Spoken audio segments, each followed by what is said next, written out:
guess we'll go ahead and get started.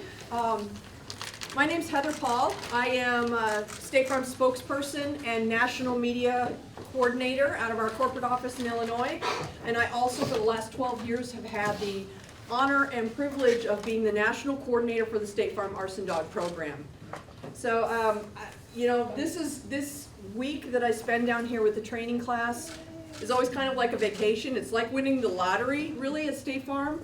And I was joking with the guys that you know you love your job when you change your personal license plate to your job. And my job, my license plate on my vehicle, say Arson Dog. Absolutely love this program so much. I love the commitment that they make. But honestly, we could not do this program without the thanks to the great state of New Hampshire, the State Fire Marshal's Office, the Department of Safety.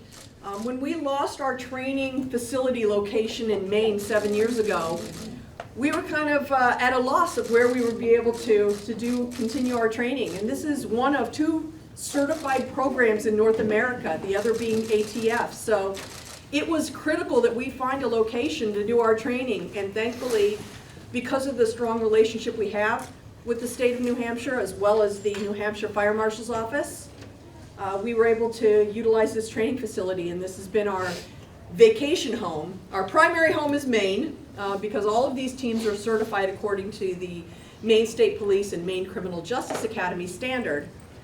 But New Hampshire has welcomed us with open arms to do all of our training. So I'd like to thank the State Fire Marshal's Office, as well as the Fire Commissioner with the Department of Safety. I also want to say, I'd be remiss in addition to the wonderful facilities here, because you know, not only having those training facilities is critical, and being able to have lodging at those training facilities, but probably one of the most important things when you have a group of firefighters and police officers is food. And I have to also thank a local small business, the Windmill Restaurant, who has been providing our meals 3 times a day for 7 years. If we're training in New Hampshire or Maine, they will make us breakfast, they'll make us lunch, they make us dinner, and the Windmill Restaurant has been absolutely phenomenal. And one of the reasons, in addition to this great facility, that we keep coming back to Concord. And of course, the citizens of New Hampshire have welcomed us with open arms. They love asking questions about the program, how the dogs are working, and they're thrilled to see us. So one other aspect of us being here is that the New Hampshire State Fire Marshal's Office has had an arson dog trained through the State Farm Arson Dog program since the very first class in February of 1993. So for 29 years we have been doing training. The State Farm has been providing the funding for the acquisition and training of arson dog teams, the canine and the handler. And with us along on that ride for 29 years has been the New Hampshire State Fire Marshal's Office. So it makes sense for us to be here. We have as well one of our our handlers and teams, Adam Fanjoy. He's got Canine Anthem, and we're lucky to have him in the program, as well as Saul Rossman with Canine Reeves. And like I said before, State Farm has been funding this program, 100% of the funding for the acquisition and training of arson dog teams for 29 years. We do it because of the importance of public safety. We do it to provide the resources for fire investigators and law enforcement to investigate one of the most difficult crimes, which is arson. We can't go into a fire scene where there's lots of other odors and be able to differentiate things that may be building materials that have different chemicals in it from potential evidence, like gasoline or oil or fuel. These guys are able to work their dog and very efficiently and effectively identify where there may be locations of evidence. When they're not doing investigations, they're going into schools and doing community demonstrations to talk to kids and people about the importance of fire safety. As handsome as they all are, kids aren't going to remember their name, but they are going to remember their dog's name. So if they go home and they say, Canine Sam said that we need to have an escape route in our house and we need to practice it, they're going to remember that. So it is important for community education, and it's hopefully as a result of these arson dog teams, a deterrent from kids or adults starting fires. So we will do some demonstrations. We've got 17 in this training class, and they're from far away as Hawaii. So he's got to go from one paradise to the other paradise. Yesterday he also was very excited or cold to step in the Atlantic Ocean and freeze his feet off, but he did that with Lee Wilding from California as well, so they both got to have a little bit of the North Atlantic water experience. They'll do some demonstrations about with the daisy wheel and blocks, but Mike or Scott, you guys want to come up here real quick and talk a little bit about the program, how the dogs are trained and how they work. This is Scott Kuhn and Mike Casperine from Maine Specialty Dogs. In addition to State Farm funding the program for 29 years, there's only been one training organization in all that 29 years with our program, and that is Maine Specialty Dogs. Paul Gallagher, who's the head trainer, couldn't be here, but he has his two trainers, Scott and Mike, here, and they'll talk a little bit about how these dogs are trained and the uniqueness of how these dogs are rewarded for the work that they do. Morning. So the training of our dogs, we start out imprinting the dogs. Scott and I will do all the imprinting and pre-training of all the dogs before they come to school. So when the dogs hit the deck here at school, we are as confident as we can be that the dog is capable of making it through the class and graduating with a handler. It also saves us a little time because we know the dogs very well, and if we have a problem at school, we can readily fix it or focus more of our time on the handlers, because usually it's a handler problem. Because the dogs have been pre-trained, run through all these drills, they kind of know it, they've seen it before. So if we have a problem at school, we don't have to figure out, is it a dog problem or a person problem? It's usually a person problem, and it's quickly fixed, and the team can move on to the next phase. So we do all the pre-training. Scott's in North Carolina, I'm in Maine. We kind of split the class up. I'll take half, he'll take half. Get all the dogs ready. We come here.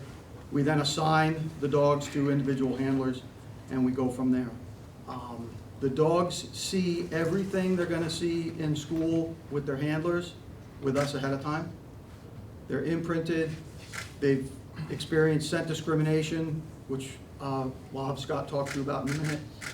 We expose them to as much as we can of the environment they're going to be working in, and go through all the drills, whether it's scent discrimination, floor drops, block work, wheel work, fire scenes, burn buildings, people sniffs, outside area sniffs, kind of do all that stuff from the moment we get the dogs till they come here. So the dogs are pretty well squared away when they get to class. Scott, you want to talk a little bit about scent discrimination? Absolutely. Yeah, good morning. Scent discrimination, you'll hear that quite often. We basically consider that our bread and butter as far as this discipline of being able to detect accelerants in an area. And we simply take building materials that are common to that area, we'll break them down, and we'll incorporate that into where the dog will work through the environment. They'll catalog different components in their head as far as what they see, and then they kind of filter through that, specifically looking for their target odor, which will be the 50% evaporated gas. So by doing that, it allows the team to go through working area at a greater speed than just your average investigator trying to follow through things, and it allows the dog to be able to, at a faster pace, go through and basically ignore a lot of things and identify certain areas. That's pretty much it. So the unique thing about scent discrimination is if fires are started and gasoline is used, diesel fuel, lighter fluid, if that's used, those are petroleum-based products. Everybody knows that. But think about all the products that are in our lives every day. Carpets, drapes, some clothing, plastic bottles. Almost everything to some degree is manufactured and produced by petroleum-based products. So think about it. You have all these burned plastics, fabrics burned in a building, and then you have gasoline poured in there. They're all the same to you and I. But to the dog, if it's properly imprinted on its training aid, and it's properly exposed to the scent discrimination drills, the dog can discriminate from all those odors. It knows it's plastic, it knows it's carpet, it knows it's wood, it's soft wood, all those things, and when it gets to the ignitable liquid, that's when it alerts. And as Scott said, that dog goes through that fire scene.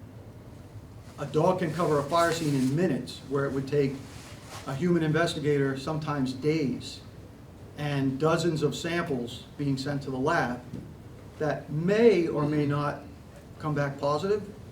When the dog says dig here, we dig there, and the probability of that sample coming back positive from the lab for an ignitable liquid is extremely high. So if the scent discrimination is done right, everything works quite nicely.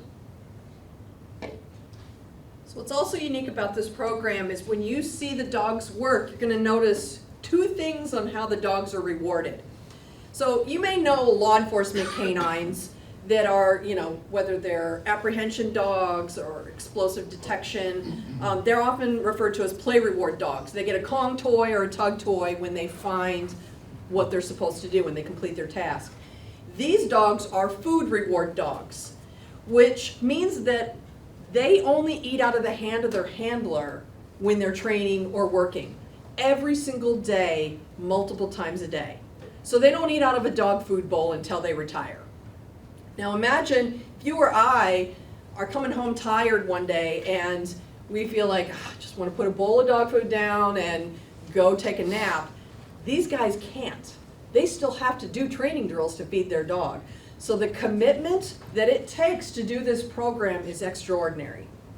It really takes a huge commitment to say, okay, I'm going to wake up early in the morning, or I'm going to sometimes wake up in the middle of the night, because you never know when a fire is going to be called, to train your dog. The other is a high-pitched good boy, good girl. So these dogs help to investigate fire scenes to get food and reward from their positive reward from their handler. We call it the 12-year-old cheerleader voice. So you'll hear a high-pitched, good boy, good girl, and you'll see them really play it up because they want the dog to really enjoy doing this work. They may be working for 5 to 10 years. The other cool thing that as a dog owner of dogs that are rescue dogs, these are dogs that are all acquired from animal shelters or rescues, or they are career changed from guide dog or disability programs. So basically they flunked out of guide dog school. They had an energy and drive that wasn't appropriate for doing one task. They needed to find the right job for their energy level and their prey drive. So Scott and Mike work with several organizations across the country that train disability assistants and guide dogs. Southeastern Guide Dogs in Florida is who these dogs predominantly in this training class are from. And we assess those dogs, decide, are these dogs that want to work every day, multiple times a day, sticking their nose in a can or working a dirty fire scene. And if they've got the right stuff, they make it into the program. And they are paired up based on the personality of the dog, personality of the handler, and some of them you'll even see get to walking alike. I mean, they really gel as a team, and the beauty of it is that these dogs live in the home with their handler, and they retire in the home with their handler. So they're with their best friend 24/7. It's unlike really many other programs that train working dogs. This is very special, and it takes a great time commitment. And really, outside of the 17 in this class, we have 100 certified teams trained through the State Farm Arson Dog program, certified in the North America. And overall, there's probably about 100 certified teams overall in North America. ATF being the other prominent training program. So really, this is one of the premier programs. This is the premier program when it comes to training accelerant detection dogs, or Arson dogs, as they're commonly called. And we're more than happy to be able to provide this resource. And thank the state of New Hampshire for hosting us and allowing us to place dogs to help fight crime in the state. So with that, we're gonna do some demonstrations. We're gonna show a little bit about some of the training drills they do on the daisy wheel and blocks, maybe some floor drops. And then we're gonna go to a fire building and show you kind of the environment that these dogs and handlers will work in. Don't feel like because there's dogs working, you have to be quiet or you have to stand against the wall. They're used to activity and noises at a fire scene, so please feel free to get up and close and take a look at it and ask questions. So the two drills we're going to show you is, one is what we call block drill, and the other one is a daisy wheel. It's basically a wheel that spins in a circle. We use those two types of training to get repetitions in on our dogs. In order to train a dog to do something, they have to do it over and over and over again.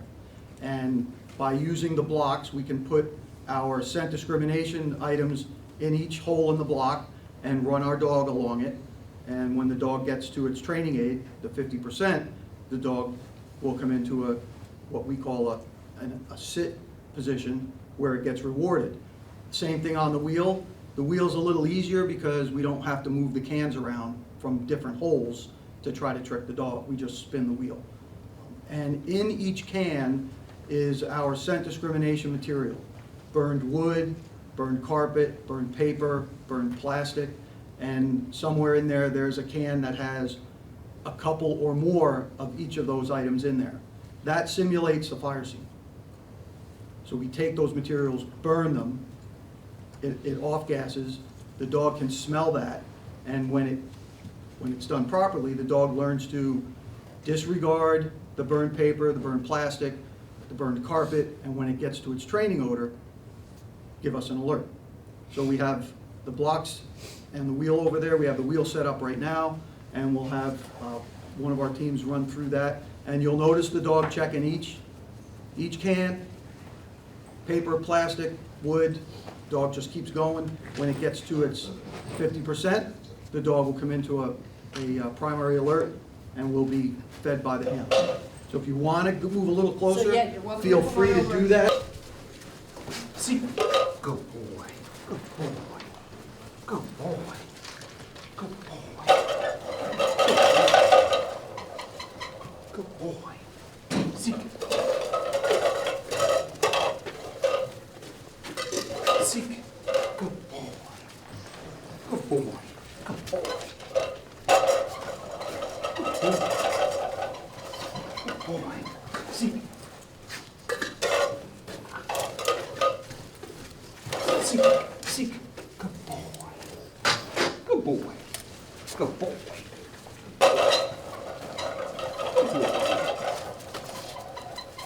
Seek.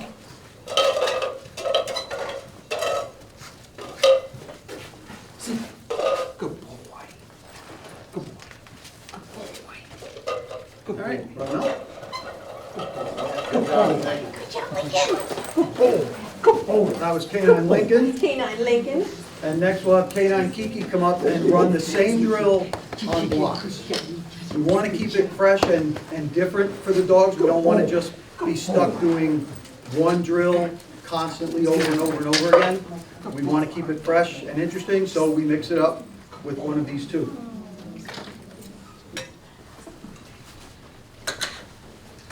Seek, seek, seek, seek.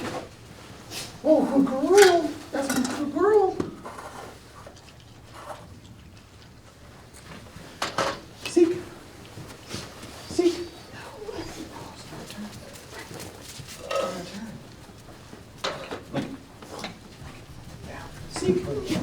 Seek, seek, seek, seek, seek. Oh, good girl. That's my good girl. Good girl. Seek.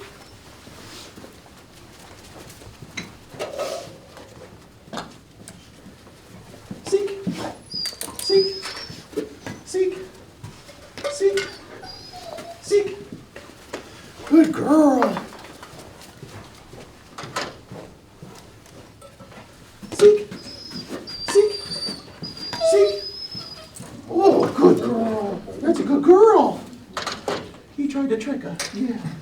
Tap her up. Good girl. Good girl. Good girl. Good girl. Any questions? I'm sure you have a few. There always is. Don't be shy. Question for you. Earlier you said you imprint the dogs for lay people. Can you explain that? Imprinting is, basically it's teaching the dog to respond to a target odor. And the way our dogs respond is they go into a sit position. And that's basically exposing them to the odor, getting them to do that alert, which is the sit command, and then rewarding. So it's odor, alert, and reward. And Scott and I do that hundreds and hundreds and hundreds of times with each dog. And at some point in that process, and it usually doesn't take very long, the dog does it automatically. It doesn't think about it. But then after that, we have to reinforce it and keep it going. The good thing is with our teams, as Heather said, they do this every day. So the handler is reinforcing the training principle of odor, alert, and reward every single day. So the dogs are extremely proficient at what they do because they do it all the time. Yeah. Any other questions? The other thing you'll notice is when you see all the dogs, you'll notice that they're all Labrador Retrievers or Goldadors, which is a Golden Retriever Lab mix. Doesn't mean that other types of dogs, Malinois or German Shepherds, even Beagles, can't be Arson dogs. But for our program, what we find is that the Labradors are the friendliest with and most comfortable being out in the public, interacting with people, going into classrooms and schools. They have a strong prey drive, obviously great nose, and very food driven. Now you may say that, well, my dog is food driven. My dog can't wait to eat every single day. Yes, most dogs are food driven. Most dogs have a great nose and they like to try to find things. What's different is that these dogs have to have the drive and desire to do that many, many, many times a day for years. And that is, you may even have a dog that you think, oh, okay, well, we're starting to imprint this dog. Then a dog says, I just would prefer to just be a dog. So there is a select few dogs that make it into this program and a select few handlers that make it into the program. Once they're in the program, they may work their dog for 5 to 10 years, sometimes longer. We actually have 5 handlers in this class that are training with their second dog. So their first dog retired, is now going to be enjoying the life of living on the couch and watching another dog kind of do their job. But they retire in the home with their handler, and their replacement dog is going to come in and start investigating fires and doing demos. So, but you will see that they're all Labrador Retrievers. We have a few that are Black Labs. There's no difference between male or female. Not one is better than the other.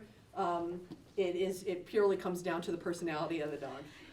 Are girls better smellers? Like to think that they're the smarter ones, but yeah, this is so all the dogs are friendly and outgoing.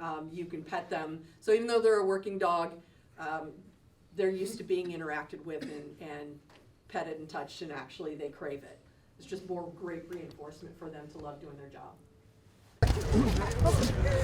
Scott set some drops in the building. Lighting is, there's no light in there, so it's kind of dark. But some of you can stand at the door entrance here, some can stand at the door entrance on the back side, and then there's 2 interior doorways that we can have 2 or 3 people stand in to get a view of what's going on. So go ahead and grab your spots, and once everybody's where they can see what's going on, we'll put the dog to work. Good. Whenever you're ready. What's that? You ready? Whenever you're ready. Yep.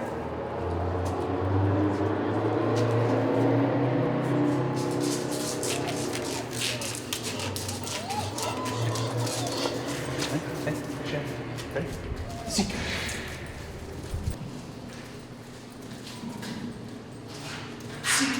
See?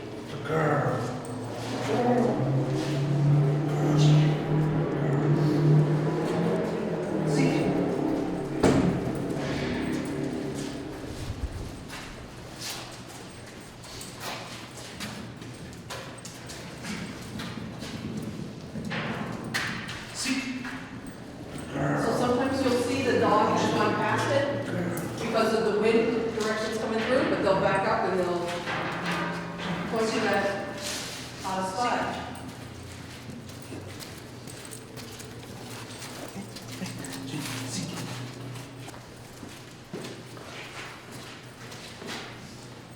Seek. Seek. Good girl. Good girl. Seek.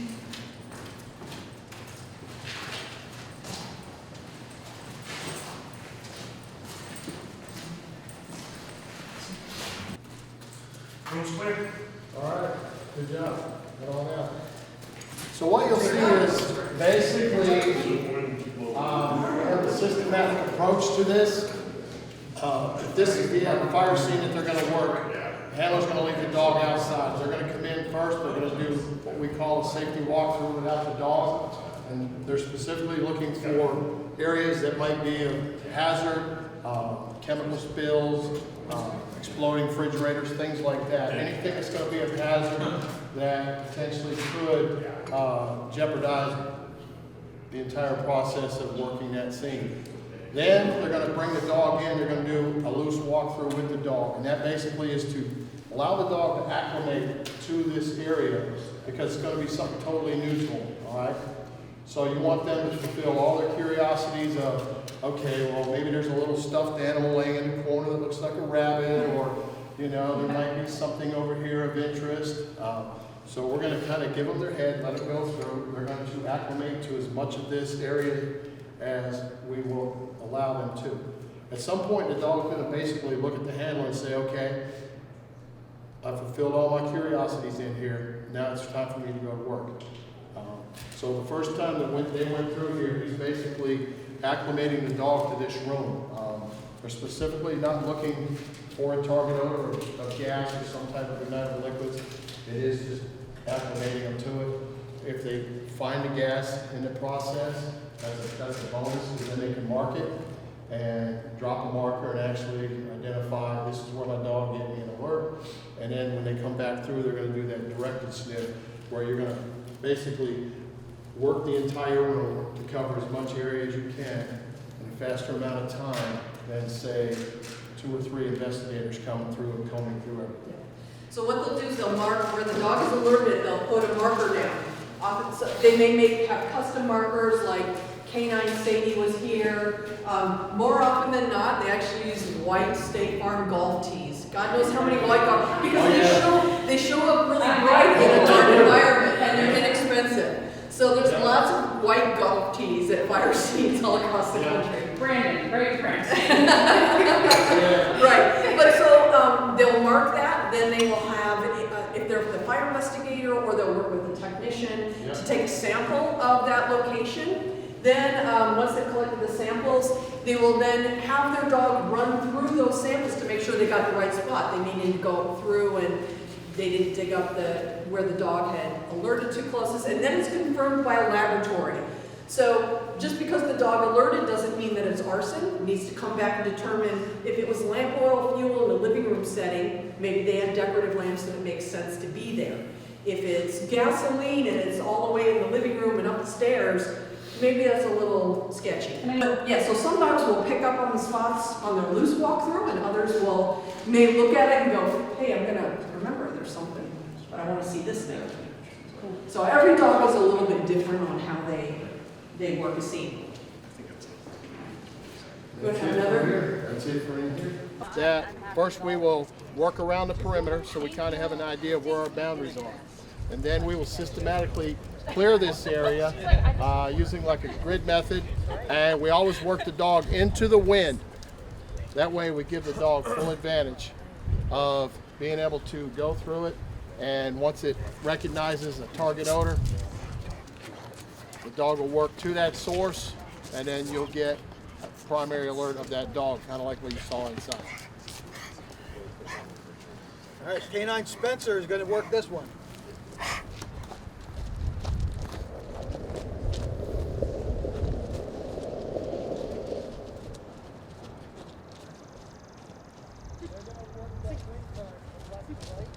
You'll notice when the canine gets the odor, you're going to take them right through it.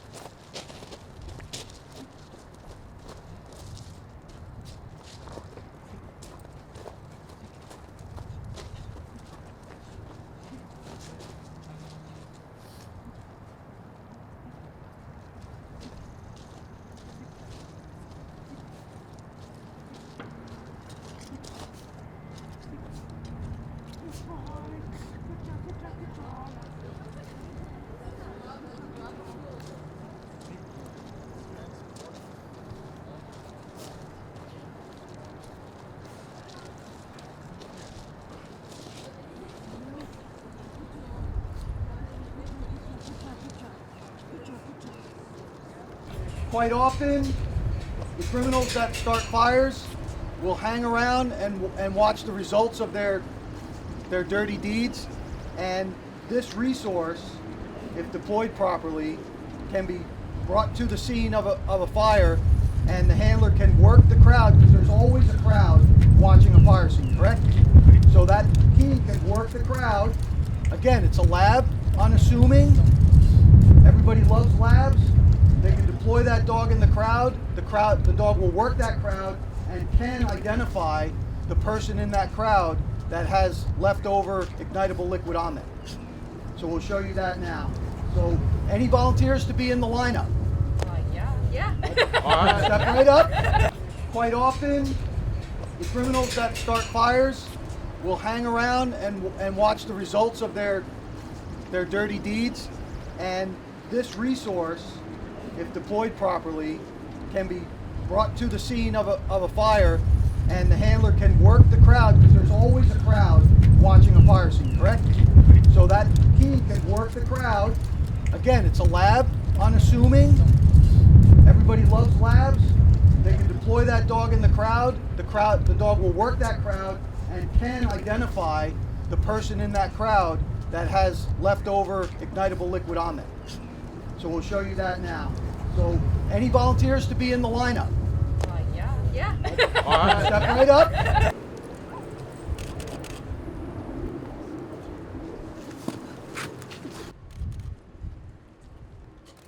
All right, Canine Shiloh is going to run down through here.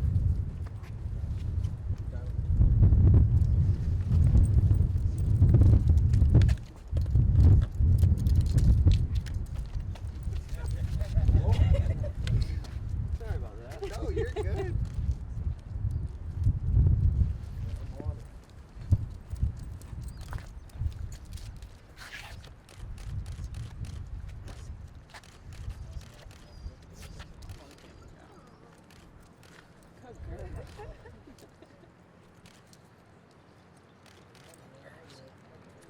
Now, if you two can switch spots.